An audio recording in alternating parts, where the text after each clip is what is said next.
Salut à tous et bienvenue sur la chaîne. Je m'appelle Émile Garnier et ici, on parle de voitures sous tous les angles, entretien, astuces pratiques, fonctionnement des moteurs et bien plus encore.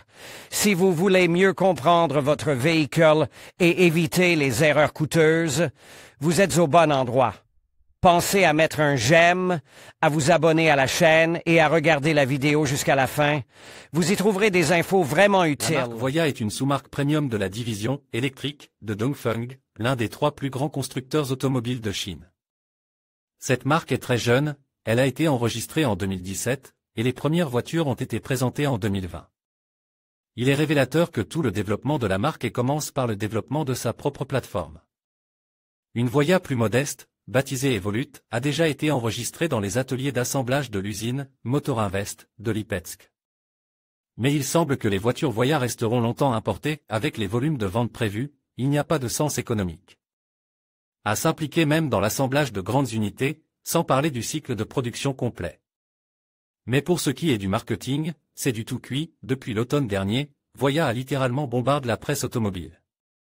Russes d'informations diverses, nouvelles versions, présentation officielle, début des précommandes. En outre, le bureau de représentation s'engage dans la formation d'un réseau de concessionnaires, et aujourd'hui, 18 concessionnaires ont été ouverts en Russie. Mais les représentants de la marque ont considéré l'ouverture d'une boutique de la marque à Moscou comme un événement particulièrement important. Sans elle, le premium n'est pas assez premium. C'est à l'occasion de cette ouverture que nous avons pu découvrir les nouveaux produits par nous-mêmes. Commençons par le Voyah Free. Je ne peux rien dire, l'équipe internationale de design de Voyah a créé une voiture spectaculaire. L'une des sources d'inspiration typiques des designers, les yachts océaniques, et dans ce cas, le profil de la voiture avec un toit flottant, est très similaire à la silhouette d'un yacht à moteur avec un flybridge. En même temps, l'image elle-même s'est révélée très européenne. Et quelques touches exceptionnellement réussies et efficaces, des bandes de diodes horizontales traversant la partie avant et la coupe d'une aile à l'autre, à l'avant blanc-bleu, à l'arrière rouge, rendent visuellement la voiture plus basse et plus trapue. Et des disques de 20 pouces au design, turbine, créent un sentiment de mouvement. Le logo lumineux a la forme d'un oiseau de conte de fées volant, Kaiyun Pian, qui, dans la mythologie chinoise, était d'abord un poisson. Kaiyun, puis, après s'être transformé en oiseau, a battu des ailes sur l'eau, soulevant des vagues sur 3000 lits, et s'est envolé vers le haut, s'élevant sur 90 000 lits. L'oiseau Pian vole, se reposant une fois toutes les 6 lunes. Il porte le ciel bleu sur ses épaules, regarde le monde d'une hauteur incroyable et est l'image de la liberté, l'idéal d'un être qui peut s'élever au-dessus du banal, aller au-delà de l'ordinaire et voir l'image complète du monde. Ah, ce mysticisme et cette philosophie orientale. Tout d'abord, le couronnement du déflecteur de la visière de toit, qui dirige le flux d'air vers la lunette arrière et empêcher la formation d'une zone de raréfaction et, partant, la contamination du verre. Deuxièmement, les poignées de porte retractables. Nous avons déjà vu cette solution sur de nombreuses voitures, y compris des voitures chinoises, mais Voyah assure qu'ils ont pris en compte tous les problèmes liés à ce type de conception et qu'ils ne gèleront pas. Enfin, des protections au profil aérodynamique spécial, placées entre la carrosserie et les rétroviseurs latéraux, réduisent le degré de contamination des vitres latérales et des rétroviseurs lors de la conduite par temps humide. Mais commençons par le premier point de repérer, l'extérieur de Voyah Free est tout à fait conforme au statut de haut de gamme. Mais l'intérieur n'est pas en reste.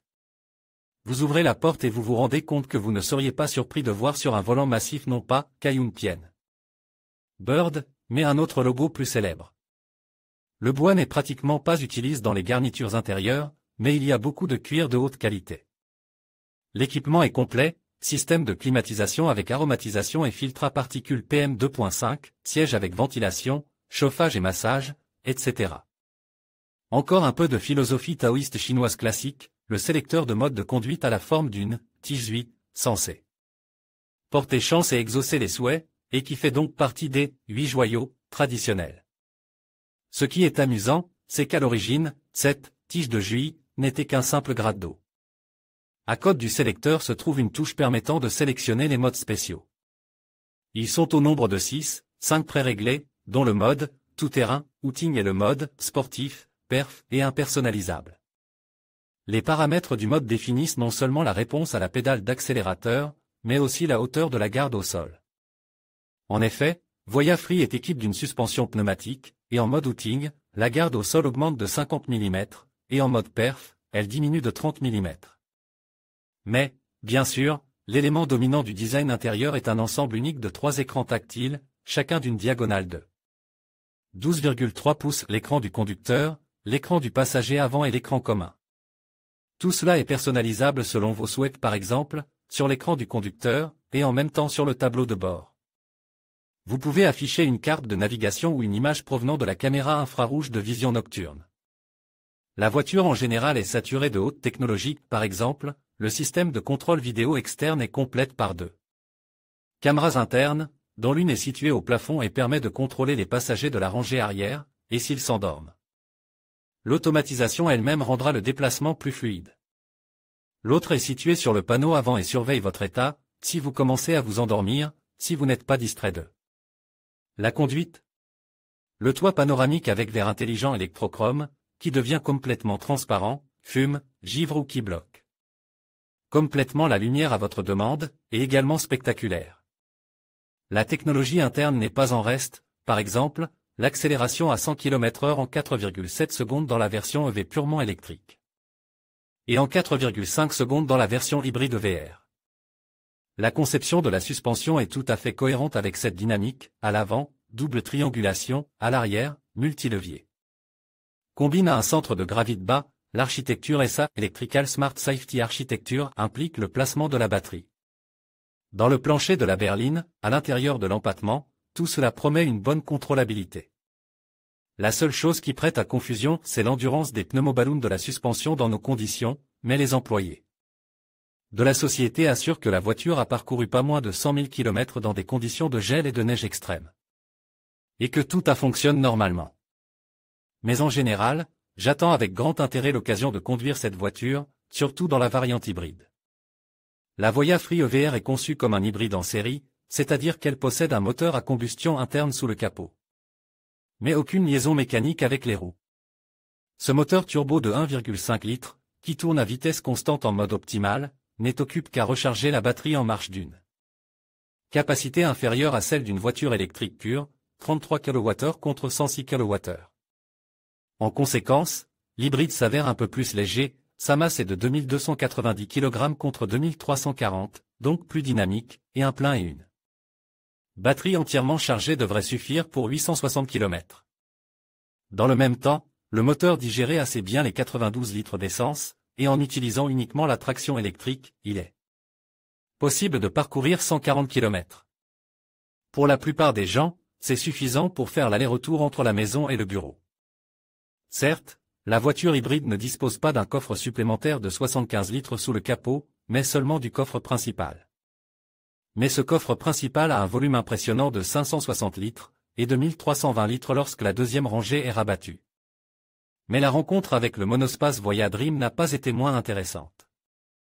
Ces voitures existent également en 2 versions, électrique pure et hybride parallèle rechargeable, FEV, et c'est la variante hybride qui serait la première à arriver sur le marché russe.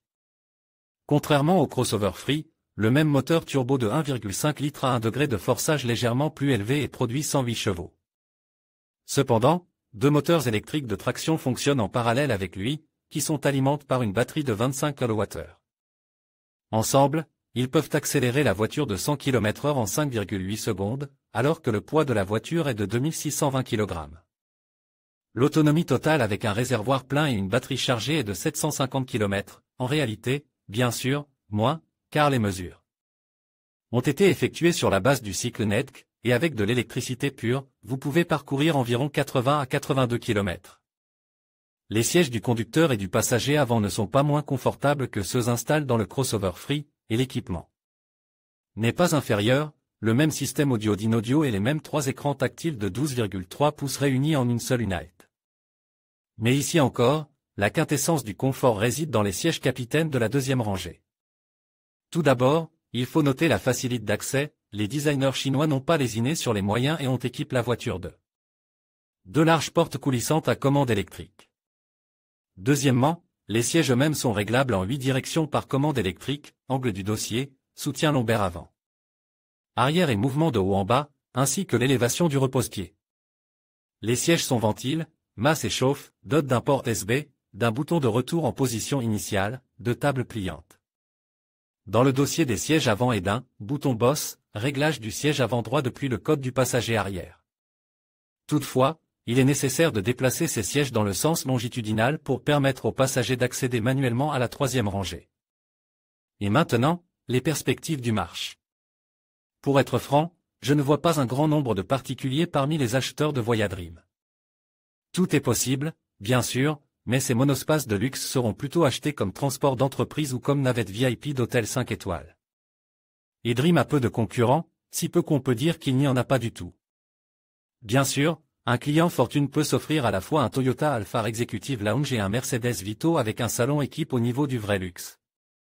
Mais dans le dos des marques concurrentes, il y a la réputation et l'histoire, et en faveur de Dream, il n'y a que la nouveauté et la technologie. La situation de Voya Free est encore plus compliquée. D'une part, une voiture purement électrique est beaucoup plus facile à intégrer dans le style de vie d'une personne aisée que dans celui d'un citadin au revenu moyen, car le premier dispose soit d'une maison privée, soit d'une place dans le parking souterrain, où il peut installer sa propre station de recharge. D'après les indicateurs de confort, de vitesse et en général de quantité de la voiture, Voya semble également plus que décente. Et au niveau du prix, elle est au moins un tiers moins chère que tous les concurrents, capable d'accélérer à 100 à l'heure en 4-5 secondes.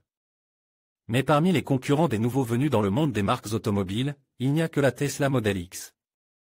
Mais l'Audi e-tron S et la BMW 9X Drive 50, si nous prenons les modèles purement électriques, représentent des marques honorables avec une longue histoire. Le manque de charisme est peut-être ce qui peut empêcher le succès rapide d'une nouvelle marque, même en tenant compte de toutes les particularités de la situation actuelle du marché. Et puis il y a la question de la fiabilité. Oui, l'acheteur de la Voya Free bénéficiait d'une garantie de 5 ans ou de 100 000 km de kilométrage, mais il reste la question des coûts à supporter lorsque la batterie, dont le coût représente presque la moitié du prix de la voiture, commencera à se dégrader. Ne faudra-t-il pas se rendre régulièrement au centre d'entretien pour les réparations sous garantie des éléments pneumatiques de la suspension? Comment se comportera l'électronique? Seul le temps peut apporter des réponses à ces questions. En conclusion, Big Brothers Boutique nous a offert un aperçu fascinant des modèles Voya Free et Dream. Chacun de ces véhicules présente des caractéristiques uniques qui répondent aux besoins variés des conducteurs modernes. Que ce soit par leur design élégant, leur technologie avancée ou leur performance, ces voitures se démarquent sur le marché. Nous espérons que cette revue vous aide à mieux comprendre ces modèles et à envisager votre prochain choix automobile.